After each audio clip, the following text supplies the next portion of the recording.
we should live in peace and happiness. What can lead to peace and happiness? Mental health, emotional well-being, right? We're going to discuss on this beautiful topic about mental health and mental well-being. And our resource person for today is none other than Rhythm Sharma. She is the topper of class 12. She scored round about 97.2%, and she's the topper of Pathankot with regard to the 12th class exams that were held recently, that is for the academic year 2024-25. She's here with us to create awareness on mental health. What impact does mental health have upon students, the youth, the middle-aged, and senior citizens? Join us to welcome our celebrity guest. She's here with us. She's none other than Rhythm Sharma, joining us all the way from Pathankot, Punjab, India. Hello, Rhythm, and welcome to the session. Good evening, ma'am. Thank you so much for inviting me on your session. Thank you, Rhythm. Thank you. See, it's your politeness, it's your humbleness that has made you achieve all that you've achieved today. Over to you, Rhythm, to start the session. What is your topic? Can you just name the topic clearly and then begin the session? Sure, ma'am. My topic is on mental health for the International Day of Boy Child. And I've chosen the topic because I believe that this is a very emerging issue. Generally, people are of the view that health means only physical well-being, physical fitness. They correlate the health and well-being with their physical fitness, their body and all that. But they don't care about the mental health. And sometimes we tend to ignore, we tend to skip that mental health is something which is very important because our mind and our body are correlated. Until and unless your mental well-being is not good, your physical well-being cannot be good. So both needs to go interdependently. Emotional, social, psychological well-being of an individual, it's a very basic human right of every individual. Every human being has a right to take care of their mental health. Thank you, Rhythm. Thank you for sharing that. It really inspired us in the right way. You've spoken about mental health. It's not only the physical health that matters, the mental health also equally matters. Like if you're okay in your mind, you're physically fit and you can just carry on with every other activity, right? Rhythm, many people in the earlier days would think that that particular individual is suffering from some possessed spirit. I mean, like, they think like they speak of Jadoo Tona and all of that.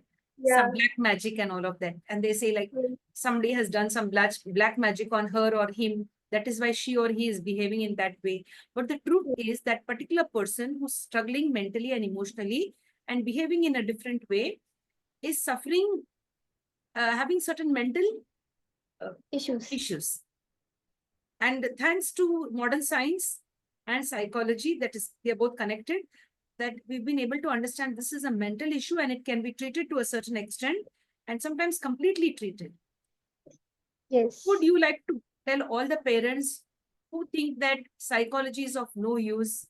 ऐसा तो होते ही रहता है, या कोई भूत चढ़ गया है उसको, या उसको यहाँ वहां कहीं लेके गए, then they will like bless the person and send the person back.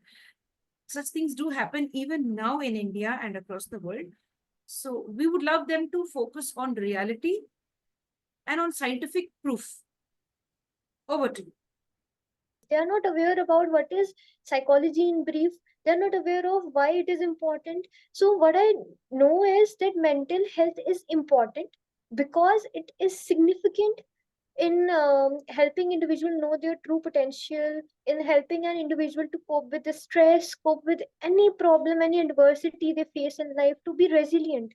Because in today's time, being resilient is very important. To resilience is the capacity to bounce back the adversity and challenges. Until and unless you are not strong, your mental health is not strong, you are mentally not strong. And psychologists have seen that actually, that people with high intelligence sometimes fail in their life because they are not emotionally intelligent.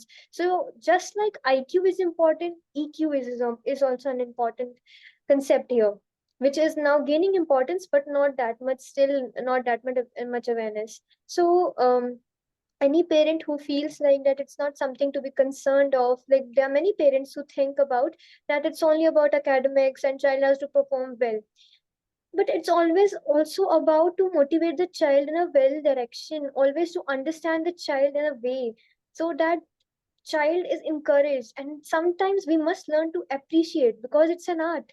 So parents need to understand that sometimes appreciation is important. Always and always discouraging the child, or psychologists have also said that there's some inferiority complex in the child that comes in whenever you are not uh, appraising it.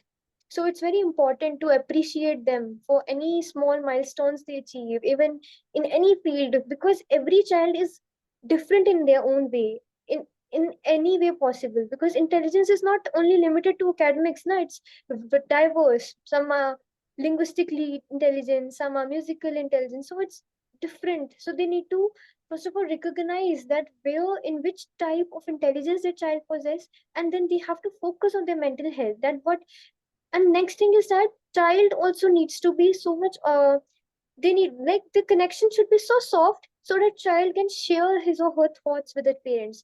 They are able to talk on the issue, because that's very important. Until and unless they do not talk about the issue, they're just keeping it in their mind, storing it in their mind, and that will create a big vague clouds will be there in their mind, and they'll not able to get into a solution. That will destroy their mental health, that will destroy their daily functioning. Daily life events would be totally harmed. They're not able to make decisions properly because they're mentally disturbed.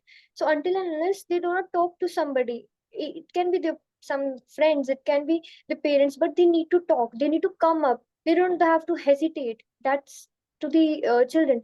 And parents also need to understand what the child is feeling. They need to ask, how are you feeling? Like, are you feeling alone? If it's something you need to share.